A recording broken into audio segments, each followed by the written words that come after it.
My name is Anna Carter, and I live in Austin, Texas. For the longest time, I believed I had built a life that was secure and full of love. I was married to John, the kindest and most supportive man I had ever met.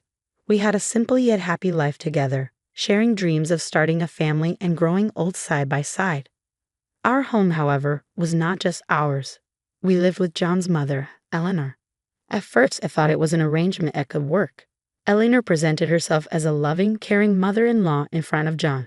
She would smile at me, compliment my cooking, and even talk about how excited she was for the family we were building. But behind closed doors, her true self emerged. Eleanor made it clear that she didn't think I was good enough for her son. She would criticize me in subtle ways, questioning my upbringing, my choices, and even my love for John. "You're lucky John is so patient," she'd say with a sharp smile, implying that I was somehow a burden to him. I never told John about her behavior. He loved me deeply, and I didn't want to taint his relationship with his mother. He often said, "Mom's been through a lot since Dad passed. She just needs time to adjust." I convinced myself to endure her passive-aggressive remarks and manipulative games for his sake. I worked part-time as an accountant while John had a steady job in construction. We had dreams of moving into our own place one day, but John's loyalty to his mother kept us under her roof. I tried to focus on the positives, telling myself that one day things would change. Little did I know, my life was about to take a turn I could never have imagined. Everything changed on a rainy Tuesday in late October. It was one of those days where the sky stayed gray from morning to night, and the air carried a chill that seeped into your bones. John kissed me goodbye before heading out to work, as he always did. He told me he'd be home early that evening, and we finally start picking out colors for the nursery. I was 4 months pregnant, and we had just found out we were having a baby boy. I remember the way he smiled that morning, his hand resting on my belly for a moment before he left. "I can't wait to meet him," he said softly. It was the kind of moment that stays with you, even when everything else fades. But John never came home that evening. The call came around 6 o'clock.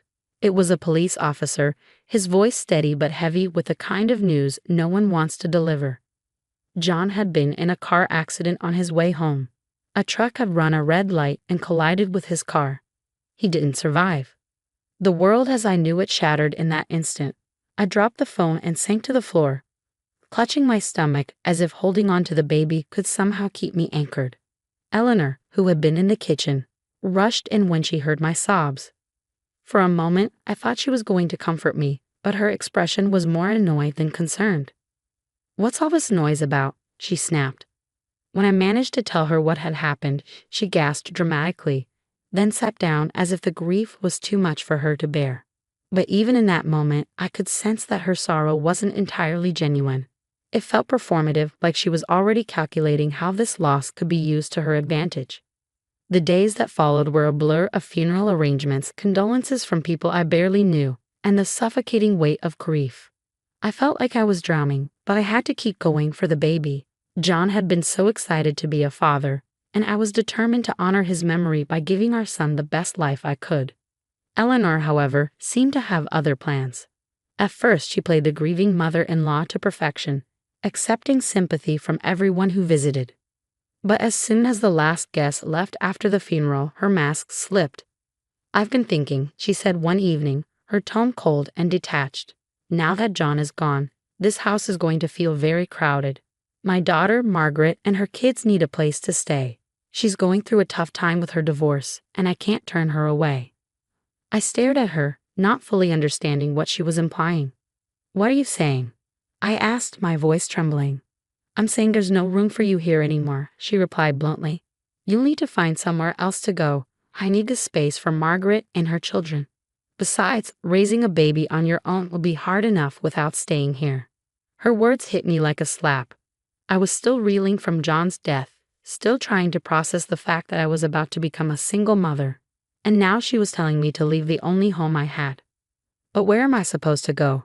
I asked, tears streaming down my face. "That's not my problem," she said, her voice icy. "You're a grown woman. Figure it out." I begged her to reconsider, to let me stay until I could find a stable place for myself and the baby, but she wouldn't budge. She was determined to make room for Margaret, and I was nothing more than an inconvenience to her. Within a week, I was packing up my belongings and leaving the house I had shared with John. I moved into a small, run-down apartment on the edge of town, using what little savings I had to cover the first month's rent. It wasn't much, but it was mine. As I sat on the floor of that tiny apartment, surrounded by boxes and holding my growing belly, I made a promise to myself and my unborn son. We would survive this. No matter how hard it got, I would build a life for us. I wouldn't let Eleanor's cruelty break me. The first few months after I moved out were the hardest of my life. I was still grieving John, trying to navigate a pregnancy on my own, and adjusting to life in a cramped apartment with barely enough money to cover my bills. I took on extra freelance accounting work wherever I could find it, often working late into the night, my swollen feet propped up on a second-hand chair. When my son Ethan was born, it was both the most beautiful and terrifying moment of my life. Holding him for the first time, I felt an overwhelming sense of love and responsibility. He had John's eyes, the same deep brown that seemed to hold the weight of the world, and it broke my heart that John would never get to see him. Ethan became my reason to keep going. Every sleepless night, every struggle to stretch a dollar, every moment of doubt, he was the light that kept me moving forward. I found a full-time job at a finance company a few months after he was born. It wasn't glamorous, but it paid the bills and gave me the stability I needed to provide for Ethan. Slowly, I started to rebuild my life. Years passed, and while the pain of losing John never fully went away, I found strength I didn't know I had. I created a small but happy life for Ethan and me. We had our routines, our little traditions, and a growing circle of supportive friends who became the family I had lost. Then one evening, out of the blue, my phone rang. I almost didn't answer when I saw Eleanor's name on the screen. It had been years since I'd heard from her, and I wasn't sure I wanted to. But curiosity, or perhaps some lingering sense of duty, got the better of me. "Anna," she said, her voice trembling. "It's me. Please, don't hang up." I stayed silent, unsure of what to say. I need to apologize," she continued. "I've been terrible to you. I know that. I hurt you, and I hurt Ethan. I was wrong to kick you out, wrong to treat you the way I did. Please, can you forgive me?" Her words should have moved me, but something about her tone felt off. It wasn't just remorse I heard. It was desperation. "Why are you calling me now, Eleanor?" I asked, my voice steady but guarded. She hesitated, and then the truth spilled out. Margaret, the daughter she had chosen over me, had drained her finances and left her in debt. After years of supporting Margaret and her children, Eleanor had nothing left. Margaret had moved out, taking her children with her, and now Eleanor was alone and broke. "I have nowhere to go," she said, her voice cracking. "I've lost everything. Please, Anna, I just want to see my grandson. I want to be part of your lives. Maybe I could stay with you for a while." Her words ignited a fire in me that I hadn't felt in years. Memories of that cold evening when she had thrown me out flooded back, the look of indifference on her face as I begged her for mercy, the way she had turned her back on me and my unborn child. "No," I said firmly. She was silent for a moment, as if she hadn't expected me to refuse. "Anna, please, I'm begging you. I have nowhere else to turn." I took a deep breath, my hands shaking with a mix of anger and resolve. "Do you remember the day you kicked me out, Eleanor? I was pregnant, grieving, and completely alone. You didn't care. You told me to figure it out, and I did. Now it's your turn. Go to Margaret. Go enjoy the life you chose with her and her kids, because you're not welcome here." "Anna, please." "No," I interrupted, my voice rising.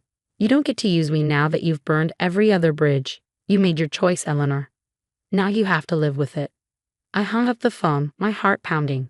For a moment, I felt a pang of guilt, but it was quickly replaced by a sense of liberation.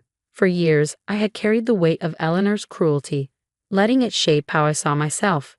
But now, for the first time, I stood up for myself and for Ethan. That night, as I tucked Ethan into bed, I felt a peace I hadn't known in years. I wasn't just surviving anymore, I was thriving. I had built a life for us, one that was free from toxic people and full of love and possibility.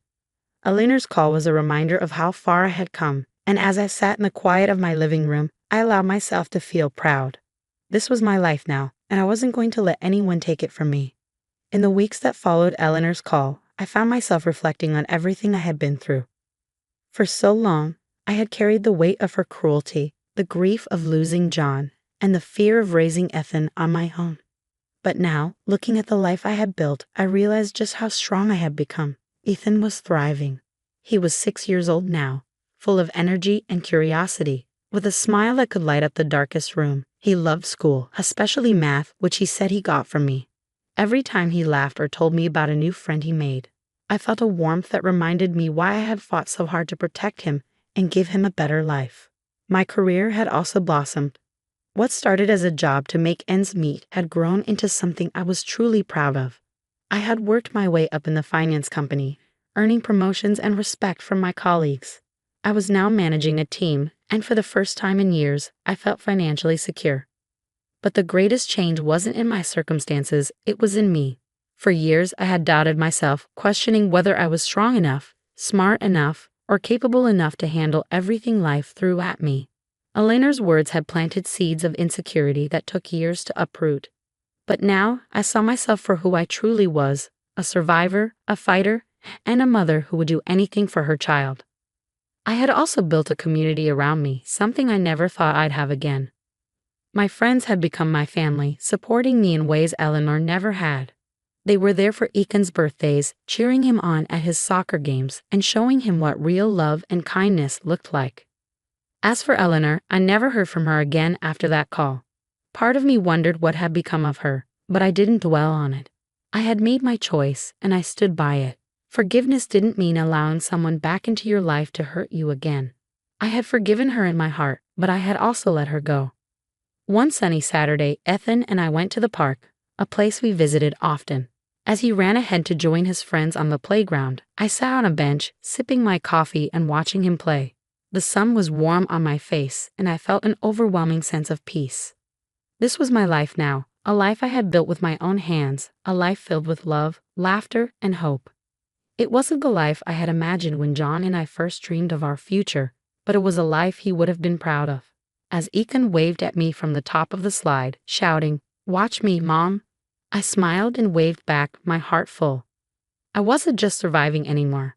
I was living. In that moment, I knew I was free, free from Eleanor's shadow, free from the pain of the past, and free to embrace the future with open arms. My story wasn't just one of loss and struggle. It was a story of resilience, strength, and the unbreakable bond between a mother and her child. And as I sat there, surrounded by the sounds of children laughing and the warmth of the sun, I felt proud, not just of the life I had built, but of the woman I had become.